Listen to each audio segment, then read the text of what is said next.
Get 6 months of local news for just $2. You get unlimited access to the news and information you need to stay connected to your community. Visit inforum.com/subscribe to get 6 months of local news for just $2. You're listening to Plain Talk, the voice of North Dakota politics. I'm your host, Rob Port. If I sound distracted, it's because I've been busy covering this story all morning. I'm joined by my co-host, Chad Oban. He's right of center, I'm left of center, both sides of the political spectrum. I think it's cathartic. I think it's a necessary and proper debate. I'm glad we're having it. And honestly, we have to do better. Okay, I don't know why I'm getting blamed for this, right?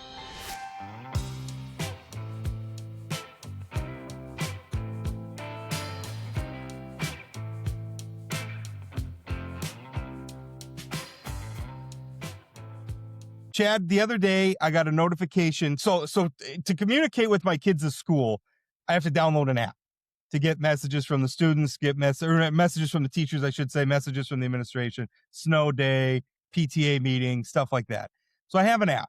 The other day I get a notification. It's a very important announcement. And so I go and I open up this thing on the app. And in the app, there's a link to a Google Drive document. First of all, this app forgets my login all the time. So I'm always having to remember my password to get myself logged back in. So I get logged back in. So hold on. I go to the Google. Forgets your password, but so do you. Well, so do I. Yeah. Yes, that's true. What also makes me have some super complicated password. I can't just use my normal one, which is probably not very good operational security. Password 1234. You're right, something like that. I'm not gonna tell everyone my password for this. Anyway, so I go there. There's a link to a Google document. And so I go to the Google document expecting there's going to be a limit. Already, this is silly. Like, why didn't you just put the message in the message? So I go to the link to the Google document, and in the link to in the Google document, there's a link to a PDF. So I have to click the PDF to read the message, which was something about I don't even know what it was. Like, it was something that was, I mean, not unimportant, but it was like, what do we do? Why don't we just use email? Could you just email? Everybody's got email. Could you just send me an email? What is going on? Hey, are you trying to get the kids off your lawn right now too? My God, I thought I was supposed to be the old man here. Having begun the show shouting at clouds, we are going to bring in our guest, Trygve Hammer. Mr. Hammer, how are you? I am terrific, thanks. Trygve is running for the United States House of Representatives again. And Trygve, the first question I wanted to ask you, obviously running against incumbent Julie Fedorchak. And the first question I want to ask, and I think we're also going to ask, it sounds like Democrats might have a second candidate joining next week. But Trygve, my question for you is, this would be the fourth straight cycle you're on the ballot, ran for the legislature, ran for the PSC, ran for House last cycle. You haven't had a lot of success. So what's different this time around? What's your argument that's going to make the voters say, okay, it's hammer time? Well, internally, I learned a lot last time. It was campaign college, and my wife went through and looked at the FEC filings. She's been a cost accountant for a manufacturing firm before. She went in there and looked at the line items and found what we don't have to spend this time because we spent it last time, and where we can be a little more efficient. And, so we know how to run a campaign together, and more of our money now this time will be able to go into that outreach, go into that marketing. And, when it comes to why this time is because the stuff we talked about last time has not been fixed. Your healthcare has not gotten more affordable. Housing has gotten more accessible or affordable. Prices have not gone down. In fact, inflation has crept up. So, we're here, we're seeing the same things. And I'm also here because the difference is, I'm a Marine, and I am not going to see something and not say something. I'm not going to sit on my hands and keep my mouth shut. And, I would, in my opinion, being a freshman makes no difference. You're not a freshman in high school. You're a freshman in the U.S. House. And you still have a voice, and you can use that voice, and you can have some leverage if you choose to do so. Trygve, we had your potential general election opponent on recently, and I should say thank you for running. I'm always impressed when people are willing to put their name on the ballot. We had Julie on recently, and we spent about, I would say, 2/3 of that interview talking about health insurance and healthcare costs. And I got to be honest, I felt like we were having a conversation that ignored the reality of what our friends and neighbors are facing on the ground today. Not what's wrong with the system, but how are they paying for health insurance for their kids today? How would you have handled the ACA subsidies differently than Julie's handled? And what are the changes that need to be made? We can't, are there changes that need to be made beyond the ACA subsidy to bring down health insurance costs? Because it's not sustainable and it's not working. Yeah, well, part of the reason it's not working is insurance is a big pool, right? And if everybody's in it, then we spread out that risk a little bit more. The short-term thing is to extend those subsidies. And people don't like to hear the word subsidies, but they're everywhere and sometimes they are needed. So that would be the first step. And then we need to dig in and figure out how we can get rid of all the administrative costs without hurting people. Our ag producers right now have increased production costs because of inflation. They're losing their markets because of the tariffs. And now they're going to have to pay more for their health insurance because most of them are on the ACA exchange. So we're putting North Dakotans in a pinch right now, and we need to fix it. And the first thing is stop doing damage. And the other thing, the big, beautiful bill that Congress passed, that thing, the damage to rural health has not yet begun.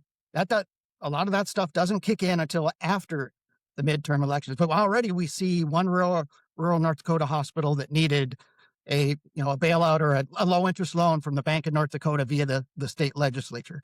We've seen a letter from Trinity Health saying, we're delaying some surgeries because we're having trouble getting anesthesia. And among the things listed in there that cause problems were tariffs. And tariffs are on Congress. We can't say, these are the Trump tariffs. No, Congress could have done something. And if you're not happy with what Congress is doing and your federal delegation is all in the majority party in Congress, well, then they don't get a pass. At some point, somebody has to take some responsibility. Trygve, one thing and we talked about this a little bit with Julie, is we spend a lot of time talking about how Americans pay for healthcare, and we don't talk a lot about why healthcare costs have gone through the roof. I think one of the big problems with Obamacare, the Affordable Care Act, was that it was really insurance reform, and it didn't really address the cost. It addressed how Americans handle that cost, and one of the things was the exchanges, and then of course the subsidies for the plans on the exchanges, which then turned into enhanced subsidies during the pandemic. And that's sort of the debate that we've been having now, is whether to continue those enhanced subsidies.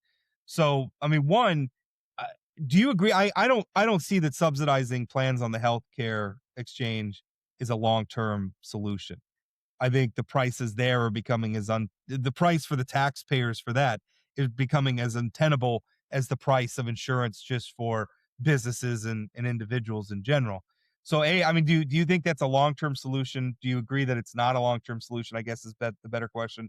And then two, what do we do about healthcare costs specifically, instead of just dabbling around how do we pay for it? One thing Julie was talking about was the health savings account. I don't think they're bad. I just don't think there's a solution. So what do we do? How do we address the cost? Right. Well, because $2,000 in a health savings account doesn't go very far once you get into the ER. My dad was recently in there. He passed away on Saturday, and so we're facing a lot of costs. We're facing a lot of costs. Our condolences, by the way, Trygve. Thank you. I'm very sorry to hear that news. But what we've seen is we have an aging population. We have general inflation. And then on top of that, you have, there are more and more things we can do in healthcare, but a lot of those things cost more and more money. And the other thing is, with these insurance companies, we pay a lot of overhead costs. If you look at Medicare, the most expensive and least popular part of Medicare is Medicare Advantage. And that came about because we had to have some free market part of it. Like, you can't decide that you need to draw your solutions from a free market box or from a government box all the time. You have to look at the reality on the ground and figure those things out that way. And so, Medicare Advantage would be one thing to reform right away.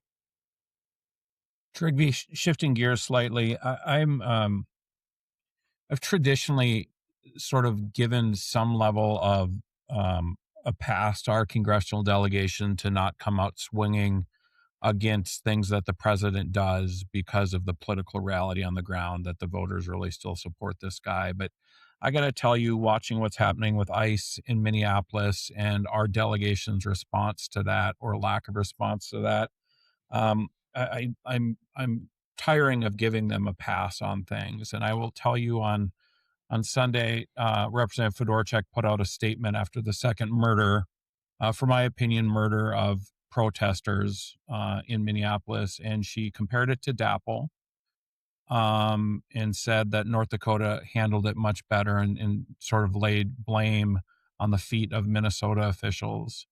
But what I think bothered me the most about her statement is she didn't once mention President Trump, and she didn't once mention the two people who got killed.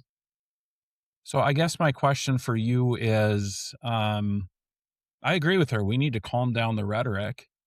I worry that it's hard to calm down the rhetoric with the president that we have. And so what's going on in Minneapolis? What would be your approach if you're in Congress to try to figure this out? I mean, Congress does have a role. They can fund this stuff. If I was Julie Fedorchak, I'd be in Minneapolis right now seeing it firsthand. What would you do if you were a member of Congress?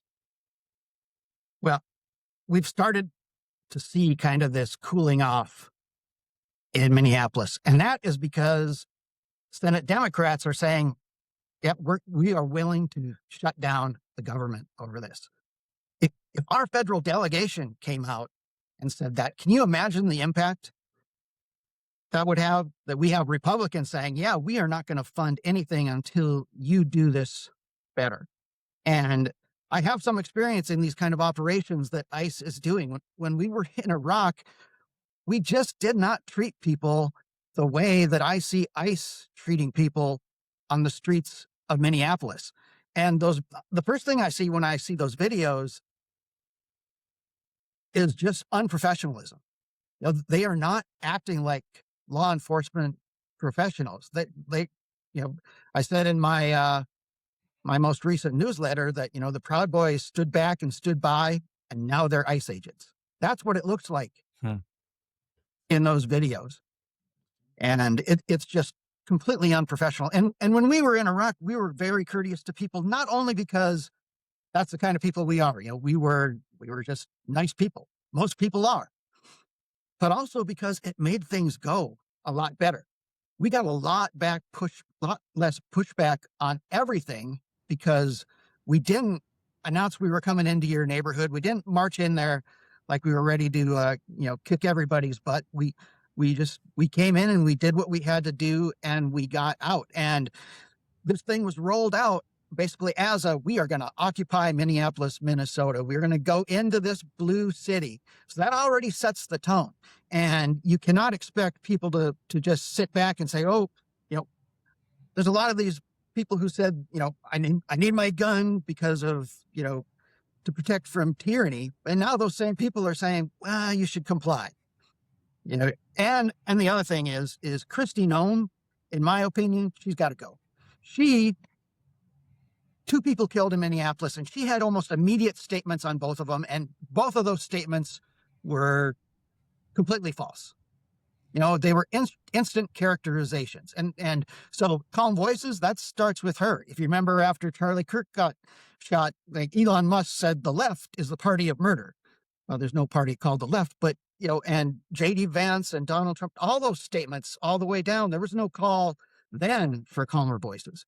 But yes, we do need calmer voices, and we need law enforcement that behaves like professionals. And right now, ICE, because they're seen as law enforcement, even if they don't act like it, they're hurting local law enforcement. They're hurting your local sheriff, your local police department, because people are not always seeing that line between, federal law enforcement and local law enforcement. So you are not packing the blue by going out there and looking like law enforcement is a bunch of thugs. Trygve, talk a little bit, and this is, I think, related to the issue, but expanding it a little bit about Congress's role in a check and a balance on the executive branch. And I want to say that I feel like Congress has been doing a poor job of this long before. I think they did a not great job under Joe Biden. I think they did a not great job, particularly when Congress is in control of the president's party. They didn't do a great job under Barack Obama. They didn't do a great job under George W. Bush. But I am really worried when we see the president of the United States execute an operation in Venezuela and just take the other country's president. As much as Nicolas Maduro was not a legitimate leader in my book, I think he's a terrible human being. But the idea that capturing the president of another country is a police action as opposed to a military and frankly an act of war that was not declared by Congress, I don't think is constitutional. I think the use of war powers against drug smugglers in the Gulf area and in the ocean that also seems like an unconstitutional use of war powers. So what would your position be on Congress's role in oversight and providing a check and a balance? In the last election, I said in debates that Congress had ceded too much authority already to the executive branch. The authorization of use of military force going way back. I mean, and part of the problem is this.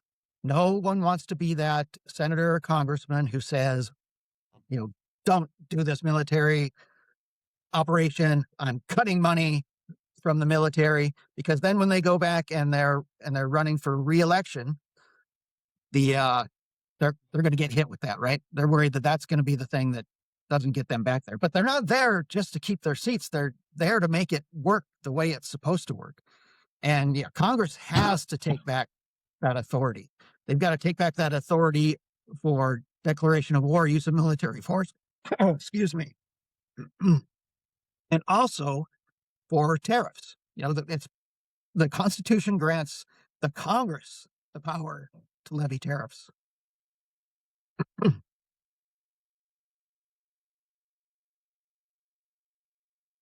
And I can also say that in the last campaign cycle, talking to guys who had also gone out and been involved in the global war on terror, they are very hesitant to have us using military force around the world.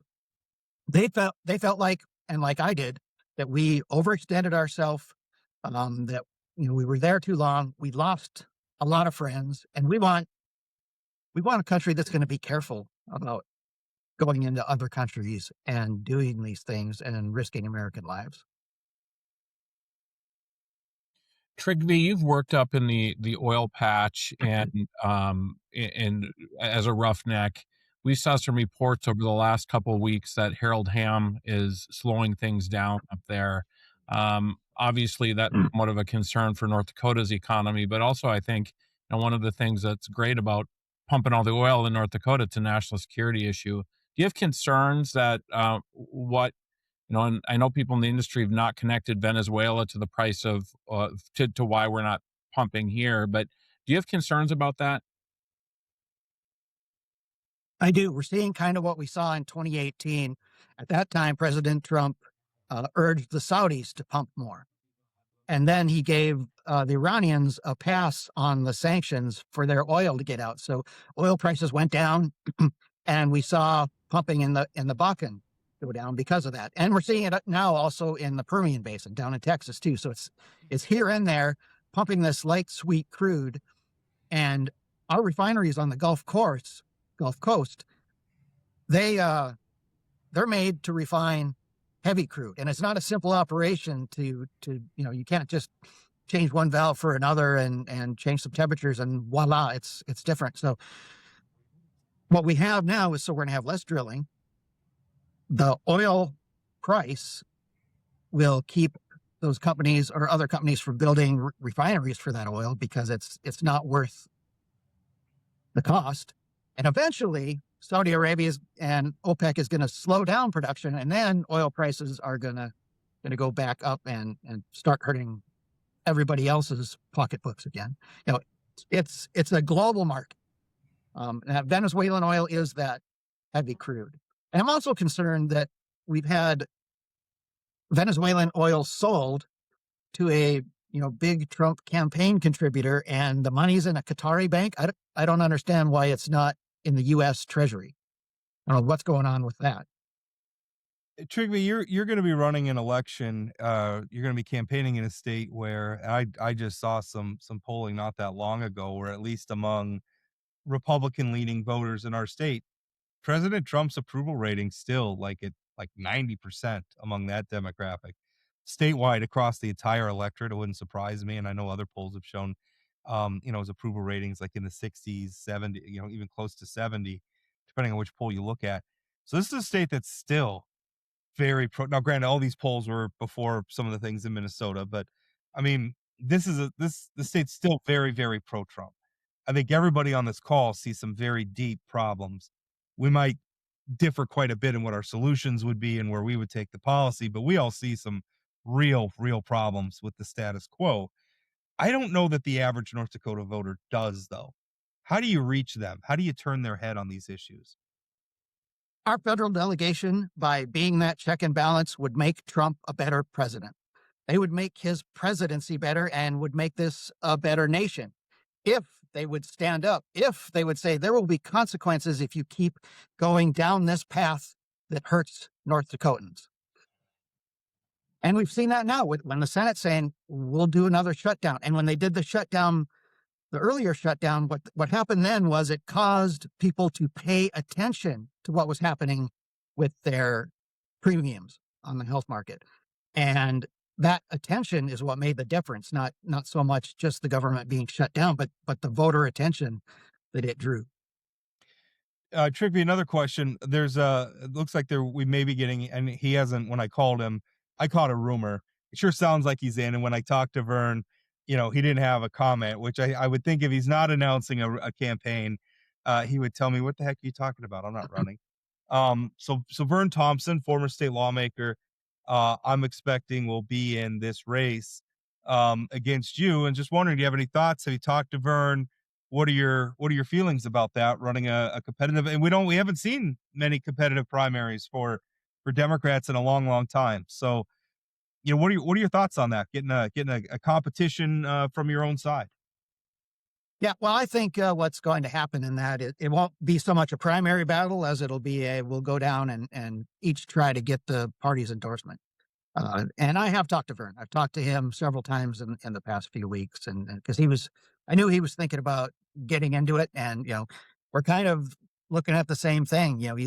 He's got a trucking company, and he sees what's happened with the tariffs, and so we're concerned about ag markets. We're concerned about healthcare, and so we see things the same way. And if he would get the endorsement at the convention, I would get 100% behind him. And he says the same for me. I feel pretty confident. I have been, like you said, fourth time on the ballot. And when I got on for PSC in 2022, that was a criticism, saying it's always different names for the Democrats every cycle. So, I'm almost single-handedly fixing that. But why? Well, two follow-up questions. Obviously, on the Republican side, we've seen, I think you've kind of already answered this. On the Republican side, we've seen a lot of the candidates, even if they lose at their party's convention, they go on to the primary, or they don't even bother going to the conventions. And that has to do with a lot of things going on in the Republican Party right now. But I'm assuming, first of all, you said if you lose at the Democratic-NPL convention, you won't go to the June primary. I think that's what you're saying. And then also, second, why Right. you and not Vern Thompson?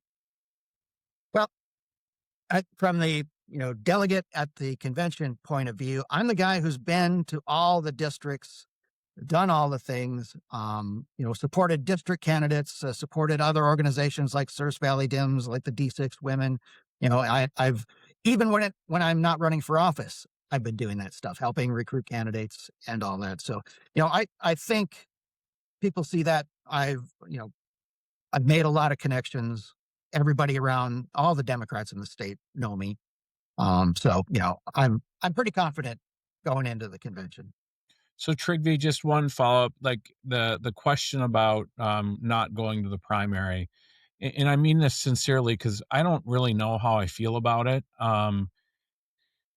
Why should a group of a few hundred folks make the determination on who one of the major candidates is, and not a wider swath of people who identify as Democrats at the polls?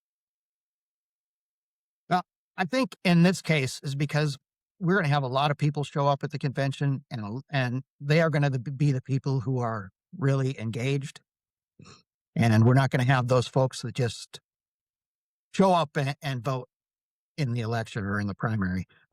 So one thing where our campaign has to fix is had a friend who was talking about Julie Fedorchak one day, and her friend who had voted in the last election asked, "Who's Julie Fedorchak?"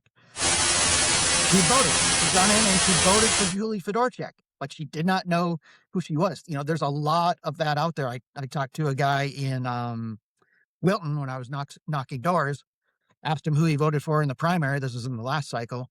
And he said he'd voted for Julie Fedorchak. And I asked him why. And he said, because I voted for her before. Right. So that is what we're up against. And so that's what we have to fix.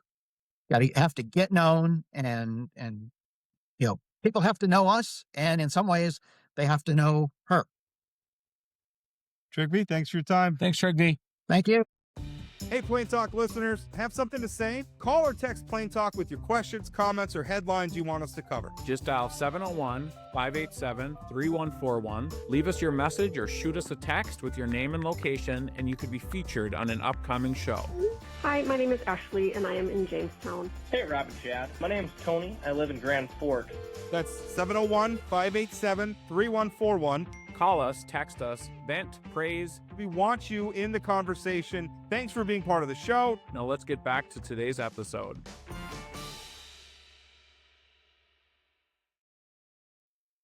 Well, we just finished our interview with Trygve Hammer, who's running for the United States House of Representatives. I think it's going to be an interesting race. Democrats have two candidates, and it's going to be interesting. And now Democrats are going to, some of the dynamics that Republicans have been facing. Do both candidates stay? Do they abide by the convention, the vote of the delegates? Do they go to, do one or both of them go to the primary? And then also, what does this do to delegate turnout at the party state convention, which is in Bismarck this cycle in early March? We'll talk about all that a little bit later in the show. Now we're going to bring you in the House Majority Leader in the North Dakota House of Representatives is a gentleman by the name of Representative Mike Lefor. He's from District 37 in Dickinson, and he just announced having been in office now for quite a while. When were you first elected? Was it 20 to the legislature 2014. 2014. I wanted to say 2012 for a minute. I just wrote about this, for crying out loud. You'd think I'd remember, but I didn't. I couldn't remember if it was 2012 or 2014. Announced he's not running for re-election. Mike, tell us why aren't you seeking another term? And by the way, he's eligible. He could have. Term limits just began, so he would have been able to run for another term, but you opted not to. Well, I guess the major pull was the fact that we have some family businesses, and when I'm in the legislature, I'm doing other things. My family has to pick up the slack. And I just decided, that's just not fair anymore. They've always been supportive of anything that I've wanted to do, whether it's running for public office or serving on different boards. But I just thought, the time is right for me to pick up the slack and enjoy life a little bit. I kind of wanted to ease up on the throttle a little bit. It's been pretty intense as far as, serving as chair of legislative management and House Majority Leader and all those type of things. That's sometimes more than a full-time job. And I sold my business years ago with the idea that I was going to ease up a little bit. But I'm going to be 70 in June, and I just decided that I want to ease up a little bit. I've really enjoyed serving the House of Representatives. I truly have. There's a lot of good people there, but I think the final analysis, I wanted to get involved with this family business, private sector investing. I got a couple of grandkids. I know I'm going to set a record pitching wiffle ball innings this summer, and I'm really looking forward to that. I really am. Mike, first of all, thank you for your service. I mean, your public service didn't start in the legislature. You did a lot of public service prior to that, and thank you for naming the family part of this. Right? I mean, it is true that families have to pick up a lot of it. But while I think your retirement is well deserved, it scares me a little bit. And the reason why it scares me is we also saw House Appropriations Chair Don Bigasaw announced he wasn't going to be running. And, I think we're going to have a tough budget situation coming forward, and not having sort of that steady leadership from the majority leader and House Appropriations leader makes me a little nervous. Tell me why I shouldn't be nervous, Mike. I don't think you should be. If you recall, in the 23 session, Senator Hogue was a new leader. Senator Beckedahl was new appropriations chair, and then the House Representative Vigasan and I were both new to our roles, and it is a crash course. There's no doubt about it. But I think that what we did is, between Alan Knutson, Legislative Counsel, getting us ready for the budget and all these things, if you take the job seriously, which I think the next group of leaders will, I have a lot of faith in that.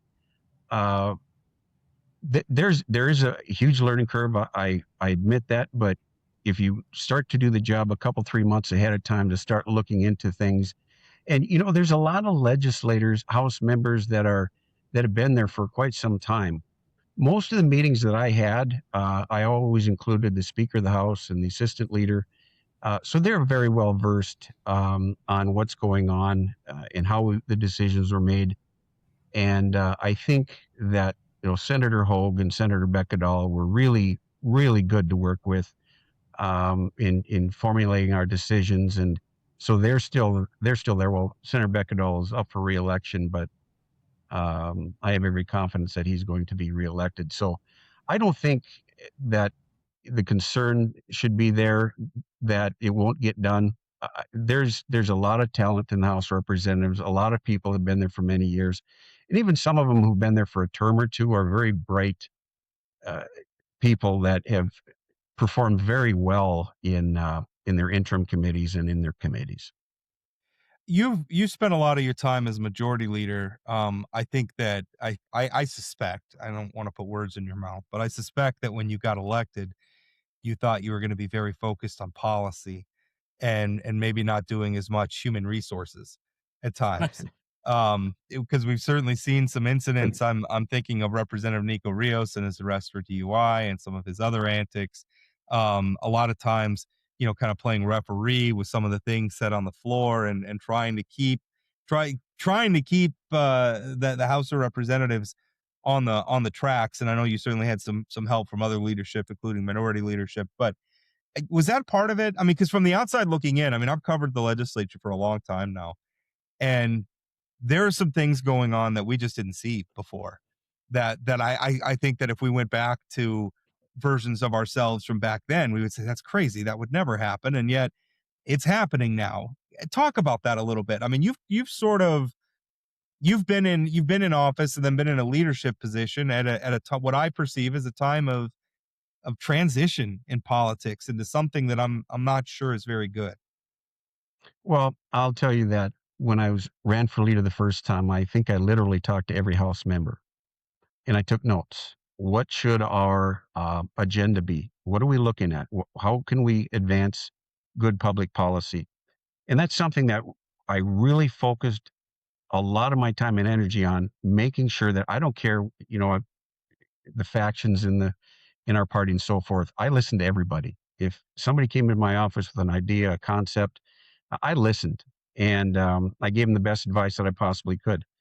But I'll tell you that I still believe that the vast majority of members of the House and the Senate are there for the reasons of providing good public policy and smart budgetary decisions. I just strongly believe that because a lot of the conversations that I've had, people come in with ideas or concepts, and again, I would try to give them as much guidance as I could. If I didn't have the expertise in a certain area, I sent them to somebody that did.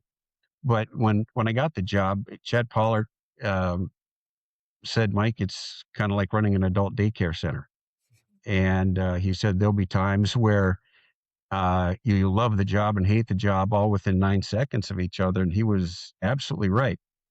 But what I tried to focus on, no matter who came into my office with an argument, with a policy, with uh, a concern, I made sure that they were listened to. And so I don't think anybody can say that I didn't go out of my way to listen to people's ideas and so forth. Because if we'd started to stray, see, for me, politics is noise. And noise distracts from what you're trying to accomplish.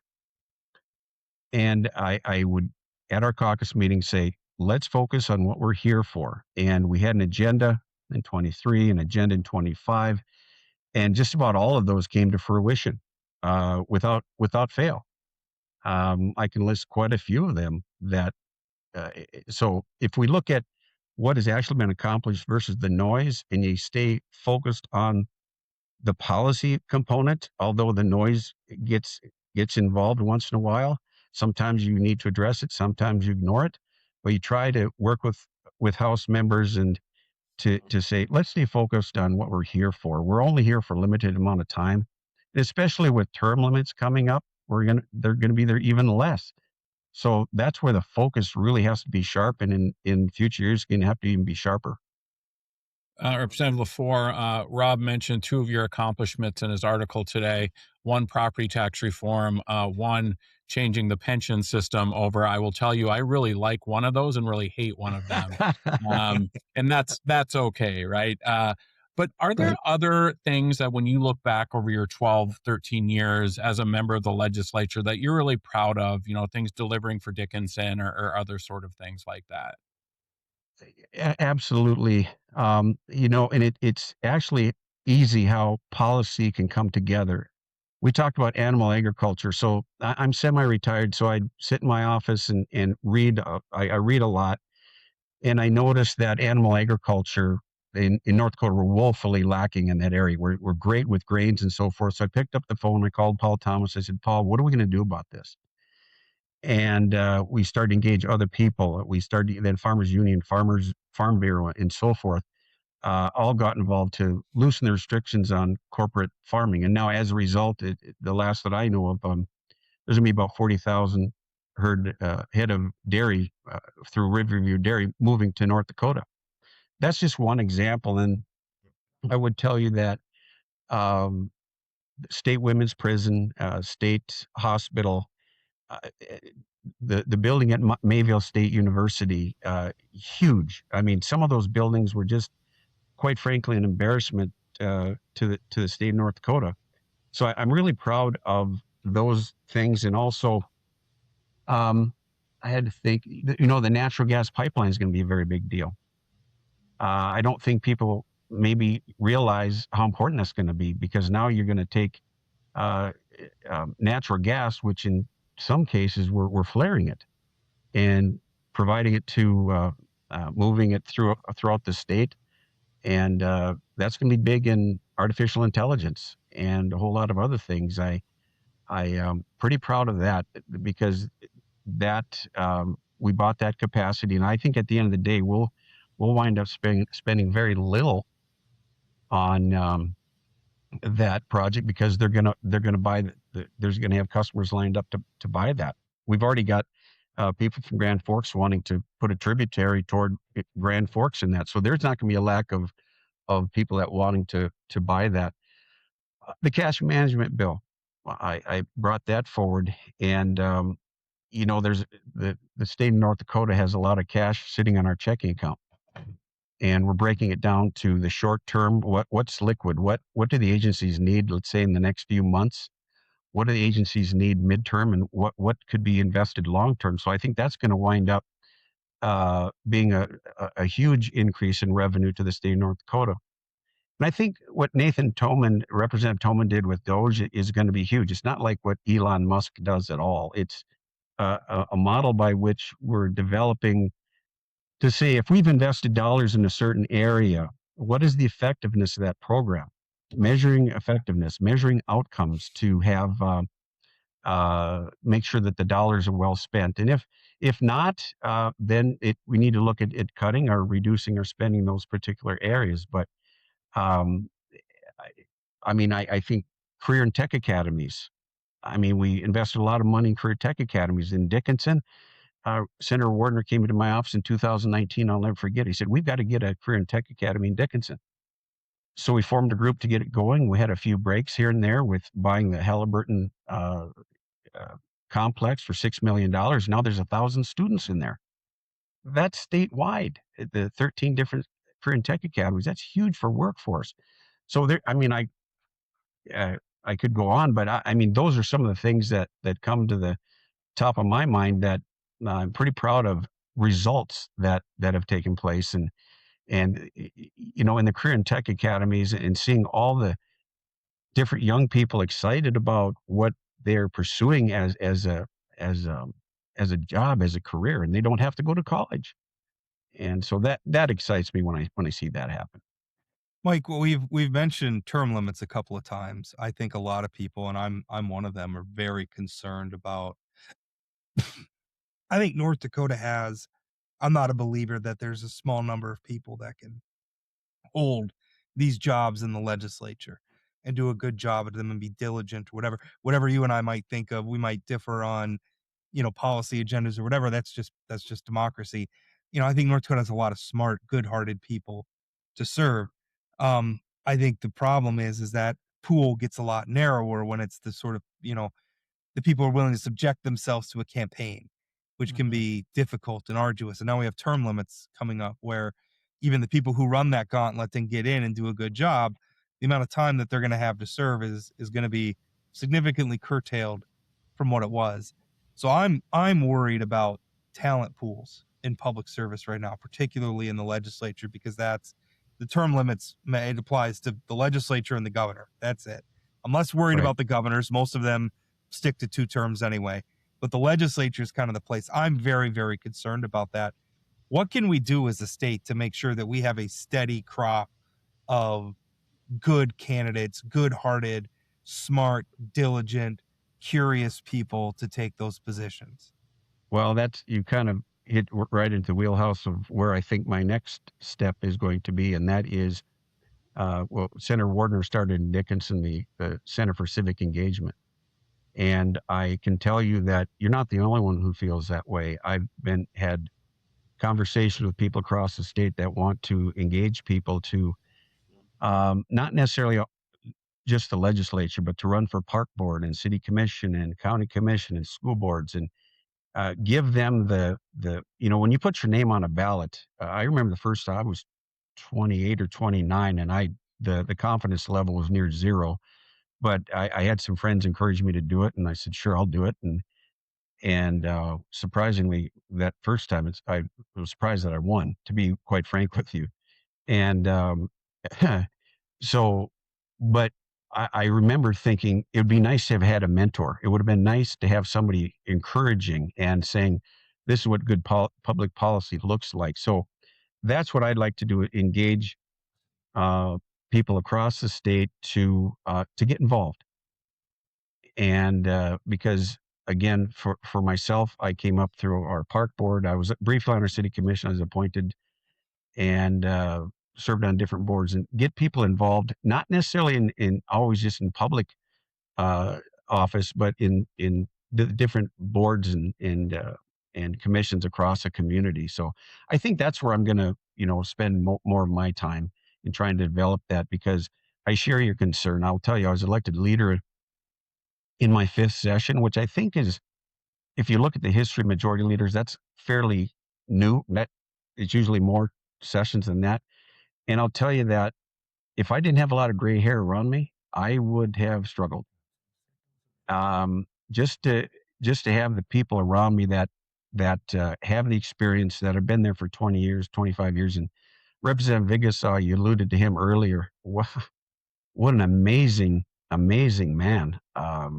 When I was elected leader and he agreed to be chair of legislative, or excuse me, of appropriations, I was so grateful because just an extremely talented man. So that's kind of what I think the citizens across the state, we need to be engaged. North Dakota has a history of doing things really, really well. And I'm talking about the Legacy Fund, the Common Schools Trust Fund, a lot of smart things that the citizens have done over the years. So now I think the next phase is civic engagement, recruiting good, talented people. Again, it may not be for the legislature. It may be for other offices as well. So that's where I think I'm headed next, and to try and build, groups across the state that feel the same way.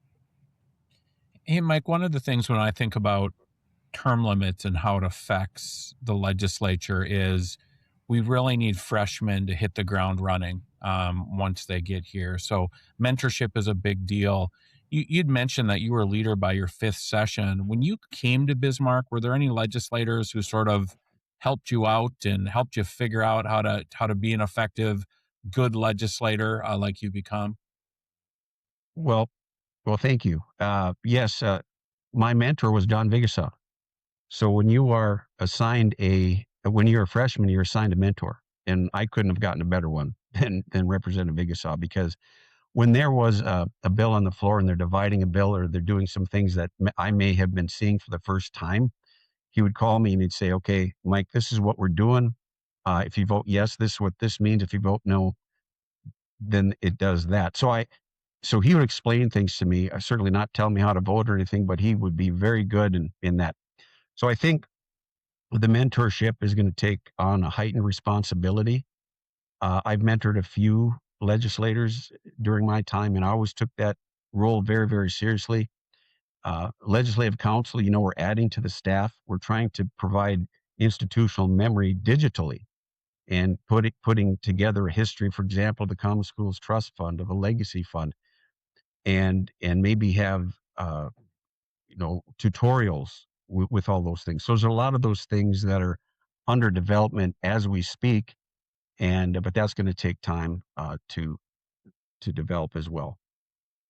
If we could talk about politics, I guess partisan politics for a minute. The Republican Party is pretty divided in our state right now, and we saw that divide sort of manifest itself in the last state convention, 2024 in Fargo, where we spent the first, what was it, 3.5 hours, something like that, having a protracted debate and all sorts of maneuvering and everything else to lock you and your fellow delegates from District 37 out of the convention, and basically to expel you and not seat you as voting delegates of the party. I perceived that as being motivated by politics.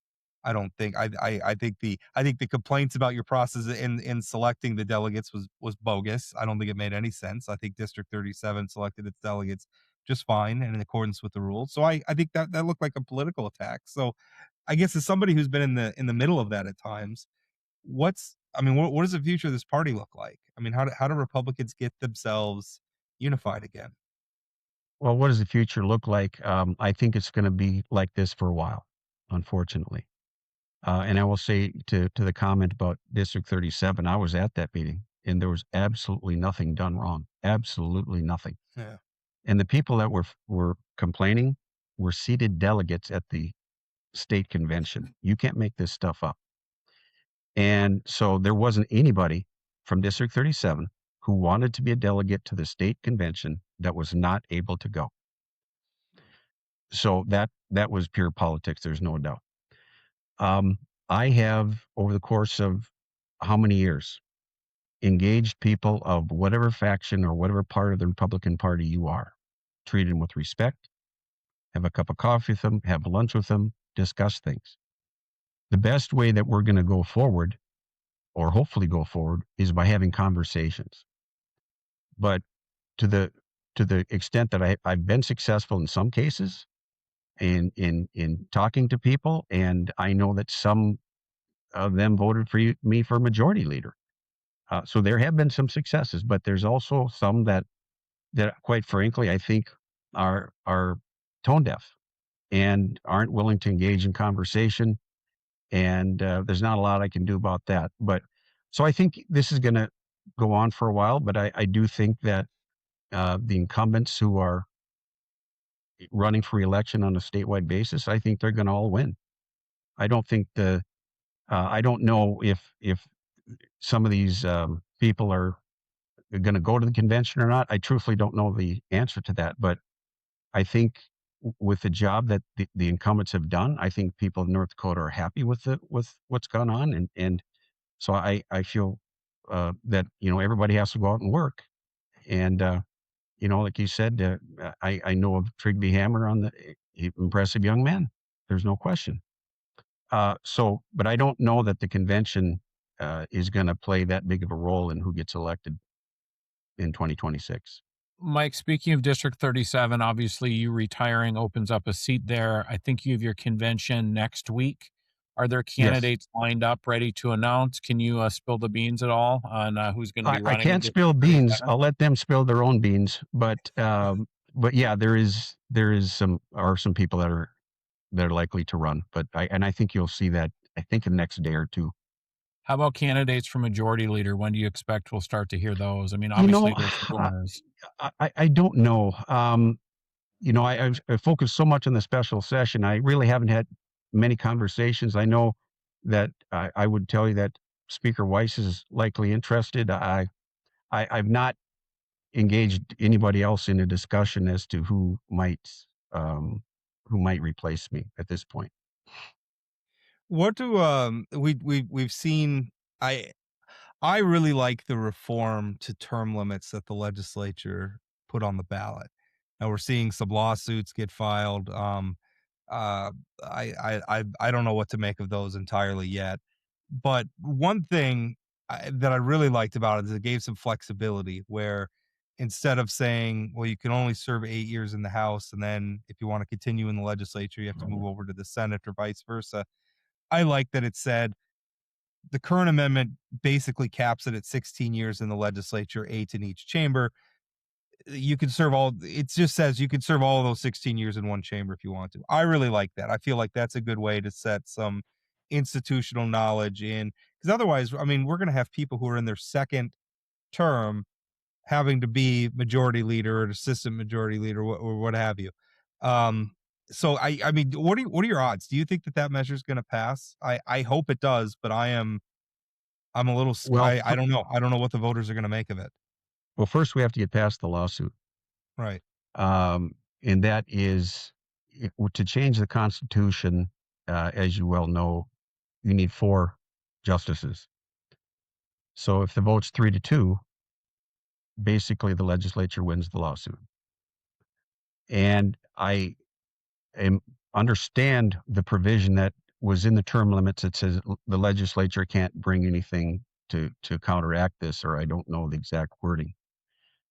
But we're putting a measure on the ballot, and we're giving the people the ability to decide that.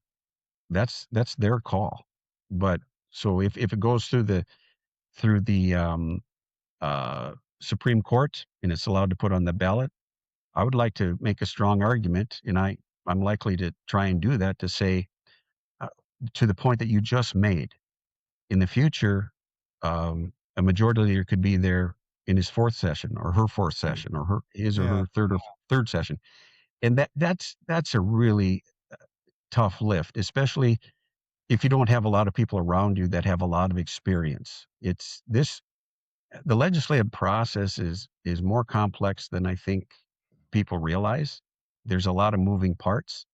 You've got 3 different parts of your budget. You've got the federal dollars, and they tell us to a large extent how we're going to allocate those dollars. You got special funds, which is motor vehicle licenses, college tuition, things like that. And then you've got your general fund, and so it's a big learning curve just knowing the budget and the different departments within that budget. So I would say that I'm hopeful that the public would embrace that and allow people to serve in one of the assemblies, one of the chambers for 16 years.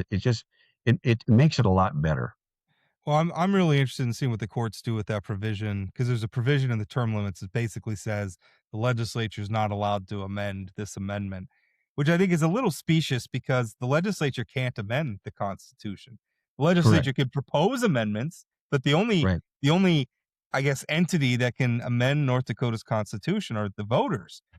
Amendments get proposed either through the petitioning process or they get proposed by the legislature, but the amendments only happen if the voters approve it. So I think that I don't know. I'm really interested to see what the courts. I don't want to get into a situation where the courts uphold that, and now every ballot measure that comes through has a provision in there that says the legislature can't legislate in this area of law. They're all going to do that, and then and then what are we going to reach to a point where the legislature can't legislate because it's Well, that's illegal? just it. They're taking away the ability for us to effectively do our job. The legislature has always had the ability to put constitutional provisions on the ballot. And then at what point are they going to put something about the judicial branch? There's all kinds of concerns that, look, you pass term limits, but now you're also restricting the ability of certain branches of government to do their job. Yeah. And I just don't think that's right. And so we're going to be we're going to fight this lawsuit with everything we have. Well, it's going to be an interesting debate. Mike, thank you so much for your time. I appreciate it. Thanks, You bet. Mike. Thanks. I always enjoy it. Hey, Plain Talk listeners, have something to say? Call or text Plain Talk with your questions, comments, or headlines you want us to cover. Just dial 701-587-3141. Leave us your message or shoot us a text with your name and location, and you could be featured on an upcoming show. Hi, my name is Ashley, and I am in Jamestown. Hey, Rob and Chad. My name's Tony. I live in Grand Forks. That's 701-587-3141. Call us, text us, vent, praise. We want you in the conversation. Thanks for being part of the show. Now let's get back to today's episode.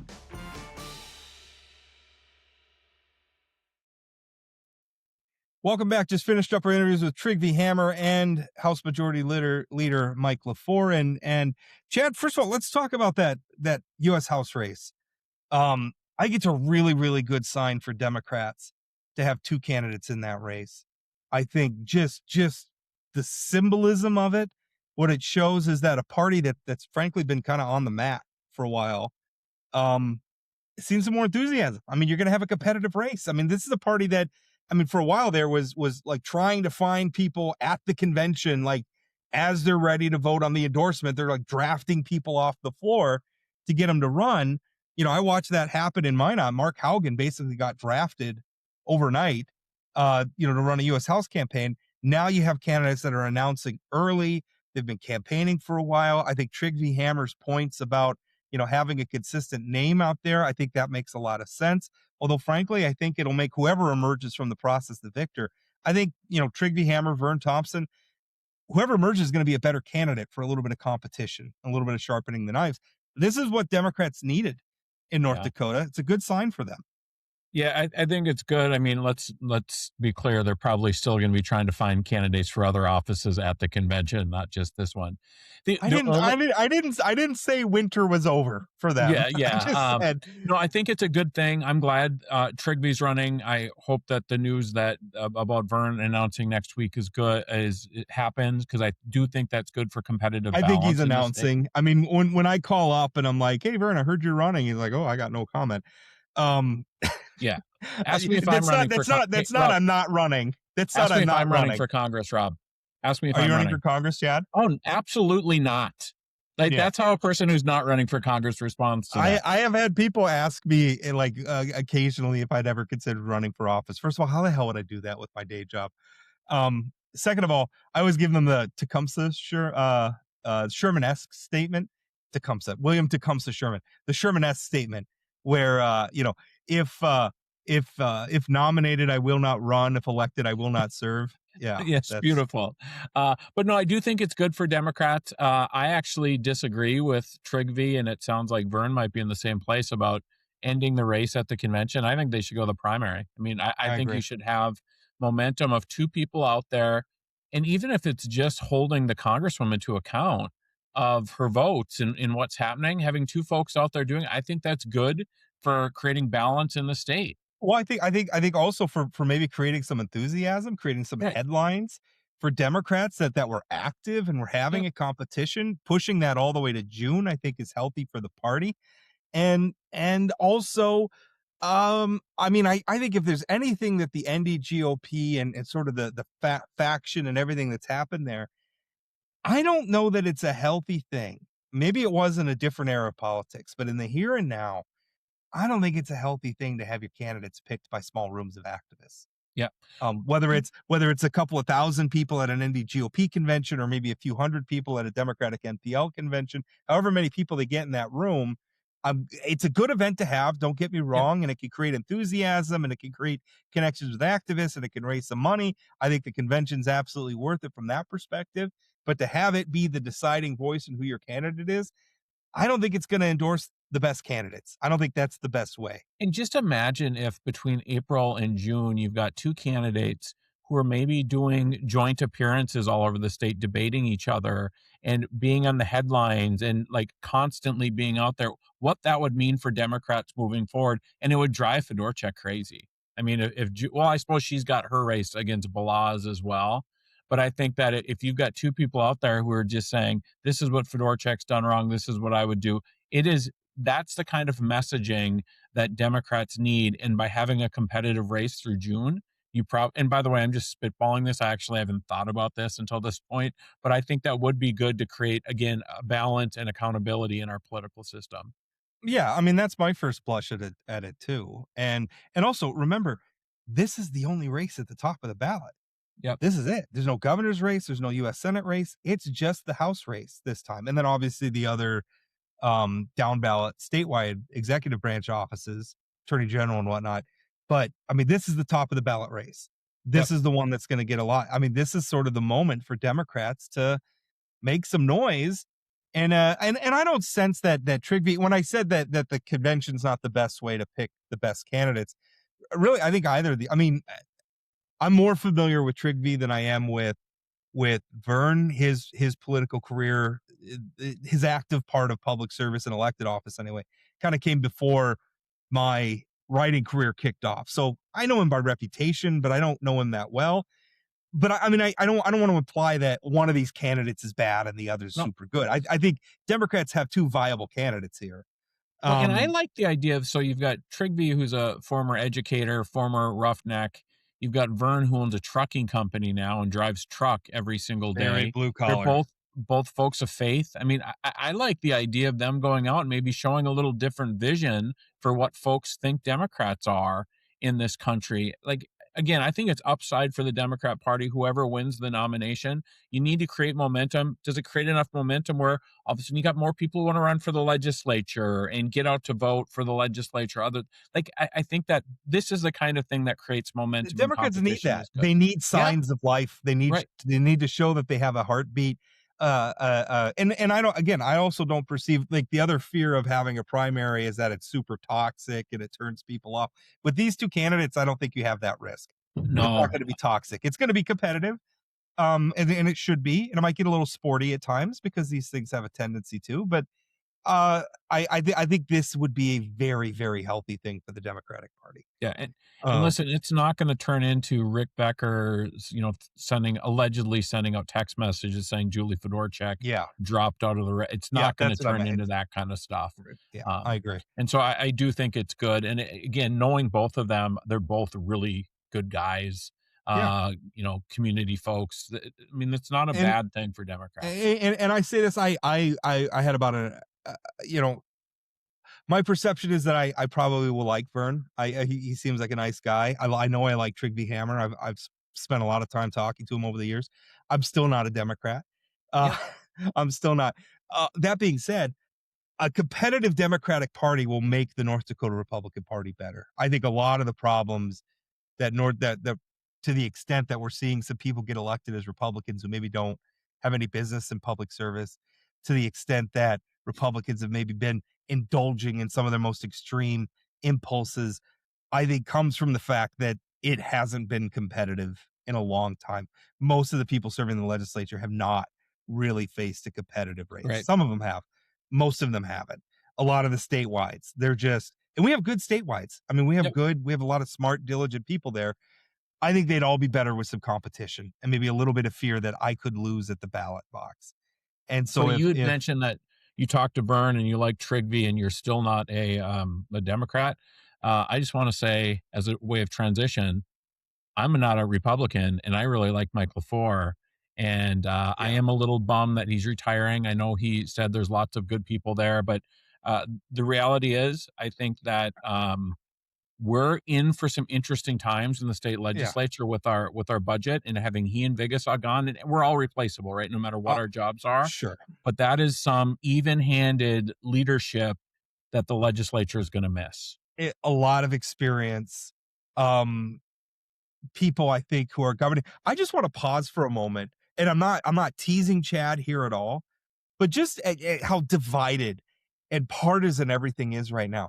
You have to remember that a central issue in Chad's line of work, representing public workers and teachers, is pension. And Mike Lefor led the charge on some pension reform that Chad did not like. Oh, I did not like, and I didn't like some of the tactics that were used by those folks, and was very frustrated with. And we Mr. had some Lefor. Chad and I had some very sporty conversations on here about it. And yet, even through all that, you can recognize that Mike Lefor, and I'm not like this is where the default. I'm not trying to pin a medal on your chest. This is where we should all be by default. Absolutely. But to recognize that this is somebody who has a good heart, who is motivated by public service, who you probably disagreed with most of the time. More times than agreed with him, yeah. I mean, he stood up on the floor on the voucher bill last session, right? I mean, so two of the biggest things that I've worked on the last couple of sessions, he's been a leader in opposing my side, but we disagree in policy. But he's I don't know, what he was, a statesman. He's just, again, his public service was organized around the right motivations. He was pursuing in good faith what he thought was best for North Dakota.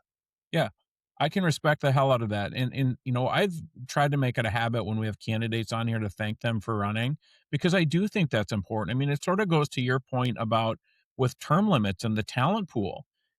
If people are having terrible experiences every time they run for office, we're not going to have good people running for office anymore. And so I think it's on the citizens of both the right and the left to welcome competition, to welcome folks that want to serve us, and we should thank them for that. Well, and that's part of why I have been enthusiastic about Republicans just skipping their party's conventions. I mean, on the Republican side, I don't think this is, we were kind of talking about this on the Democratic side. I don't think that they have this, I don't know what you call it, phenomenon on their side, but certainly on the Republican side, those district rooms, those district conventions have become toxic. The state convention has become toxic. So if we want good people to enjoy this process, I really don't want to subject them to that room. I don't want to tell them, you have to go in this room and run this gauntlet and have all these people say terrible things and manipulating the rules and doing all this stuff. Politics is a rough and tumble enough sport as it is. Take it to the June primary and just run the race. It's still going to be ugly in ways, don't get me wrong. We have some legislative races, I think, that are probably going to get District 3 in Minot's probably going to get pretty ugly. District 13, the primary there is probably going to get pretty ugly. But just, the more we want people to come into this process. We want people to serve the public. They have to get elected if they want to govern. And so we just, I just want good people to serve North Dakota. Yeah, and I'm sure you've heard the same thing from sort of traditional Republicans, where they've recruited candidates and the candidates have said, I feel an obligation to go to the convention because that's what everybody does, but I don't want to go to the convention, so I'm not going to run for office. If we normalize skipping the convention, I think you'll have more people who are willing to run and just say, my friends and neighbors are willing to vote for me. I think that's right. And the conventions could still serve a purpose. They could still serve a purpose for fundraising, for, bringing people out. And I mean, but it just turning it in, making it so that only the people in this room are deciding who the candidates are. I don't think that's good for North Dakota. I don't think it's good for the political parties. I don't think it's good for any of it. And I will just say one other thing on sort of candidate recruitment. I've been relatively pleased on what I'm seeing in terms of Democrat legislative candidates announcing around the state. There's a couple up in Minot that announced, and those historically have been Zach seats that have not been Rachnerud. yeah, Zach Yep. Rachnerud had a really professionally well done announcement video. There's some candidates out in the eastern part of the state. I think the special session last week is going to motivate some people to get into the race around the school meals issues. So I think we might see a little bit more competition. I'm hopeful. It's only January 28th, and we have a couple months until the filing deadline. But it feels like there's some activism out there that maybe we haven't seen in past years. Yeah, again, bringing it back to the House race, I'm not a Democrat.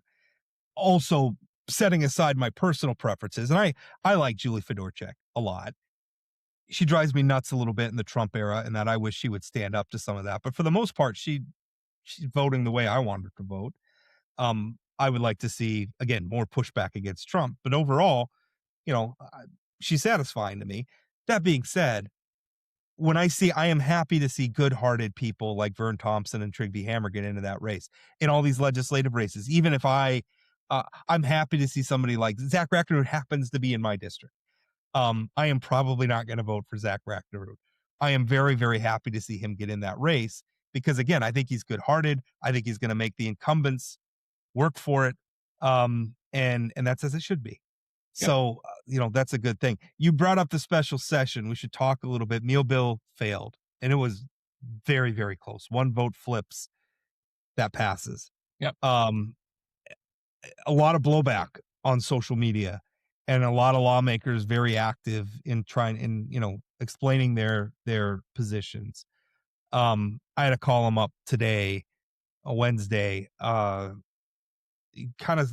headline was that they poisoned their own well. I think they've made a terrible, terrible mistake on multiple fronts, and not just setting aside, the decision they had in front of them. I don't even think really was about whether or not you support paying for school meals.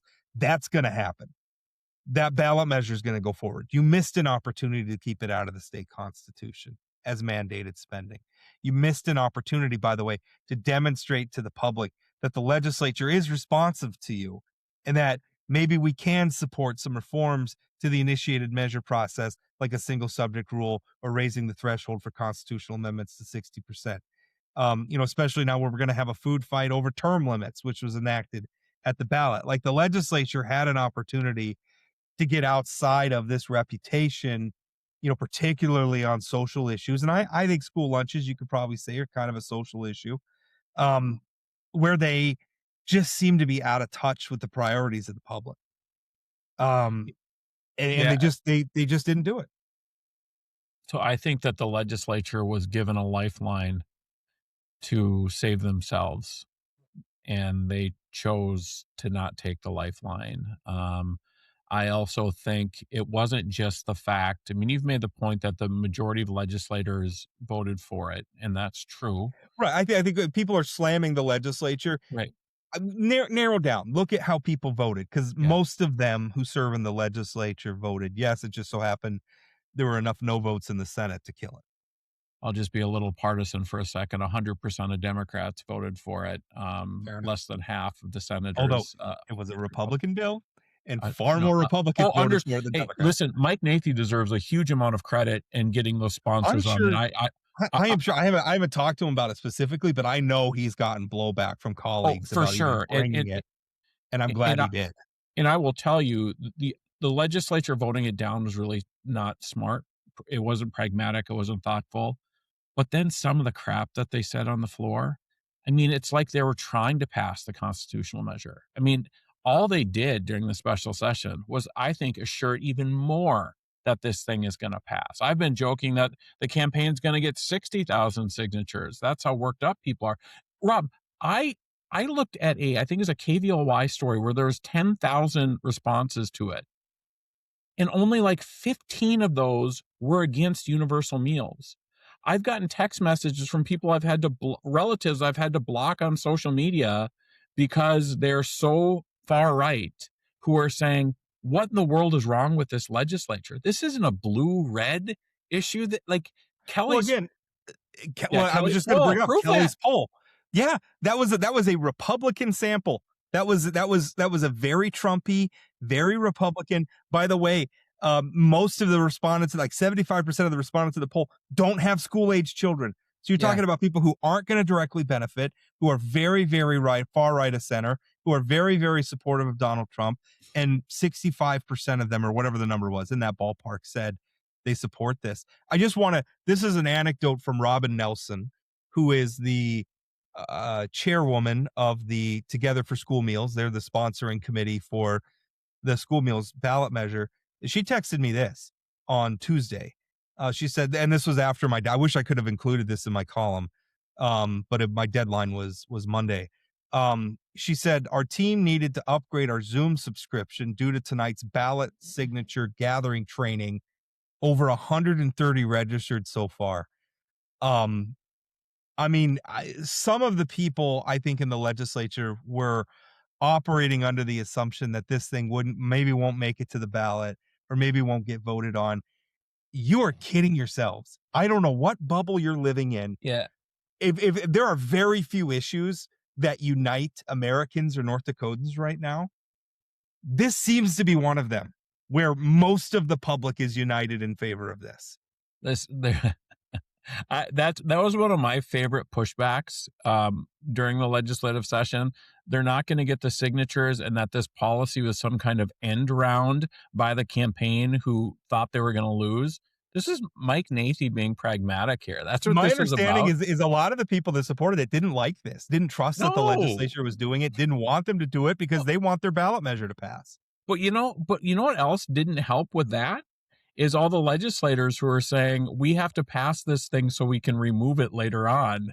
There's a lot of people I talked to who are like, oh, looks like we should still put it in the Constitution. It's like, just pass the damn bill. I didn't hear. I wasn't so much. I understand the argument about having some budget flexibility, Rob, but if you want the constitutional measure, what would you have heard last week?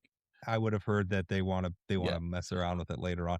I think the political reality is once they pass this, they weren't going back on it. I agree 100%. They're going to go back to voters and say, oh, no, you have to pay for school lunches again. They're not going to do that. And not to mention, if they did, there's still ways to bring it to the ballot. That was actually like that was the part where I was nodding along where Senator Jeff Mangrum was talking, and he was like, you know, if we pass this, we're never getting rid of it. And I'm like, yes, because it's wildly popular.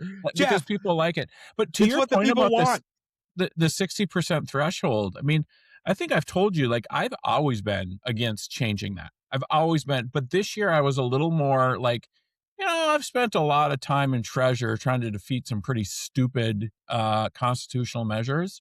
After last week, I'm so opposed to this threshold change because I don't trust the legislature. You know how heartbroken I am about it. I wanted both of those measures to pass. Right. I hate the initiated measure process. I still hate it. I still think it's a bad way to make public policy. Now it exists, so I'm not going to ignore that it exists. And I guess if a ballot measure I happen to think is a good idea is there, I'm going to support it. But I think it sucks. And the problem is when I go out and make that argument, the legislature does something like this, because my argument is it's better to legislate at the legislature. But then the legislature does this, and they're just not. And it plays into so many other things, like term limits. Term limits is really problematic. It's hard to make that argument when you're this out of touch with the public. But I would also just, say some of the people who voted for this thing last week also were saying things like the public isn't smart enough to know what they're doing here.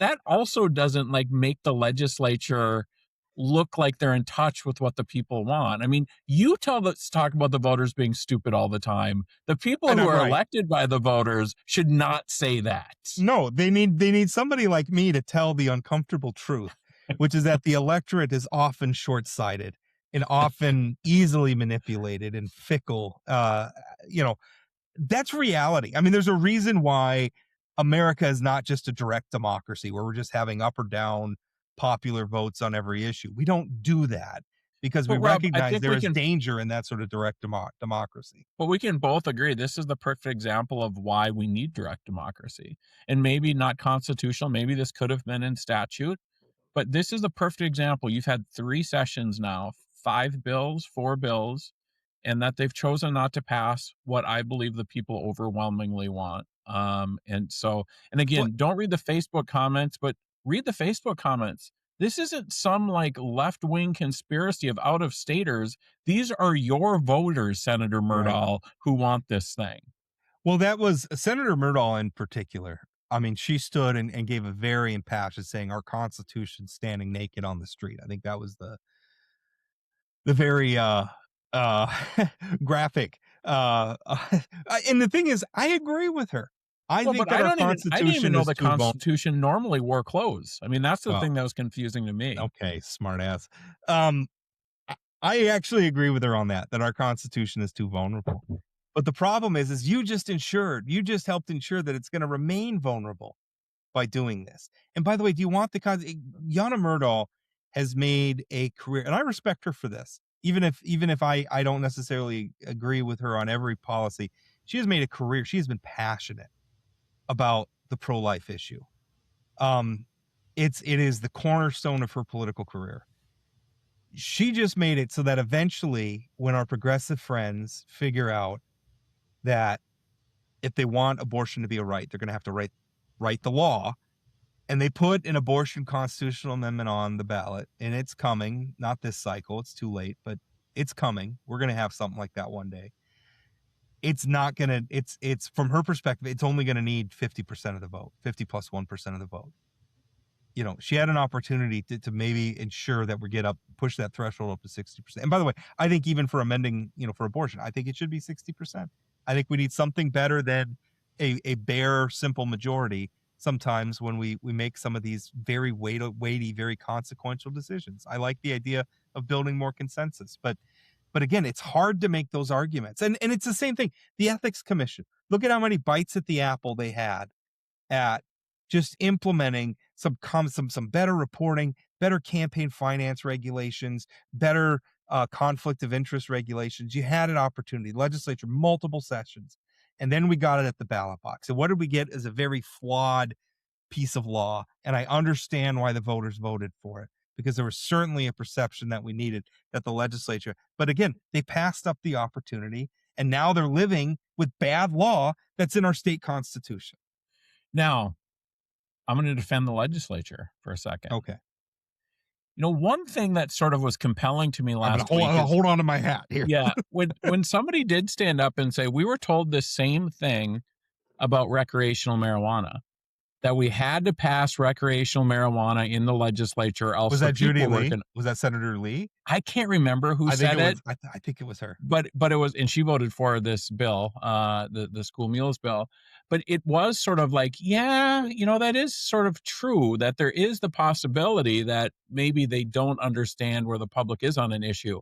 This one had 5 polls, that indicate it, and I don't think that the public's that wrong, but there wasn't that much polling on obviously medicinal marijuana.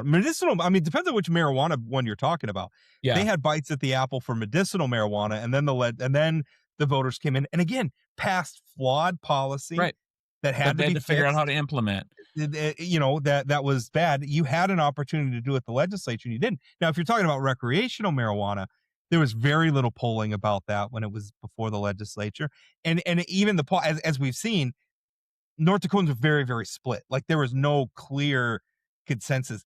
We have, which is a rarity in North Dakota politics, we have lots of polling on this issue, and it's all saying the same thing. And the thing it's saying is somehow this is one of the few unifying political issues in our state right now.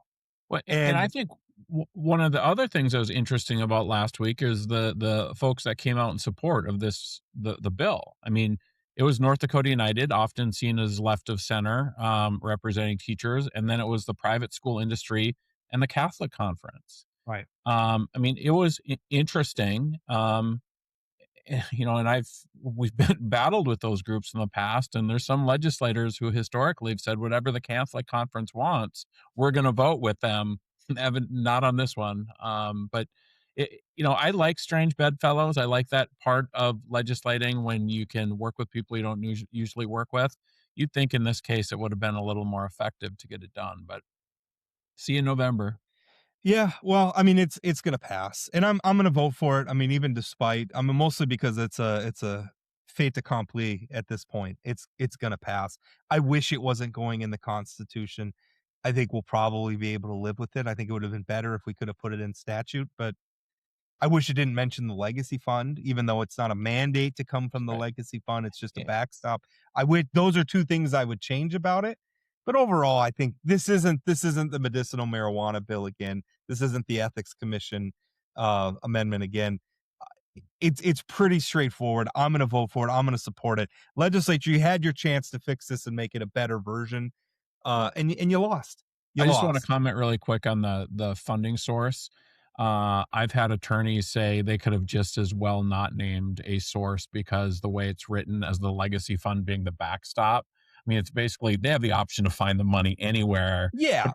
So, Well, I actually had to correct. I actually corrected a couple of lawmakers who did vote for the school meal bill, but Right. they were like, "Boy, I really don't like that it mandates it out of the legacy fund." I said, "You need to go read it again because it doesn't.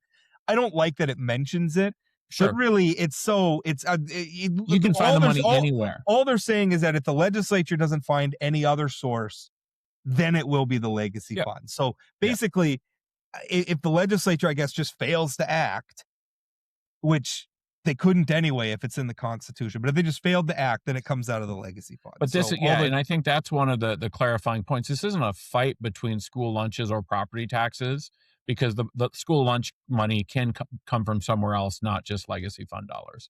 Yeah. So I didn't buy the argument. And I was just Representative Murphy. I was on Twitter going back and forth with him a little bit. I like Murph, but it's weird to me how exercised some of those lawmakers got about this. Like they're just really up in arms. Rob, they're not used to taking heat. The next vote was for some enormous like loan guarantee. I mean, your point about like we don't get wrapped up in arms about means testing property tax relief or means testing income tax relief, nor should we. This is I don't really like means. There's a time and a place for means testing, but generally I think all it does is create a lot of bureaucracy and red tape. Well, especially in this case where we're trying to create some efficiencies. I mean, you don't get everything you want in terms of efficiencies just by simply moving the means testing 50% of poverty. Because I think it's really easy to sit on Facebook and say, well, we don't want to make sure rich people don't get this. In practice, that's a pain in the butt to administrate that. Well, I'm a little tired of we already have programs in place for everybody who needs it.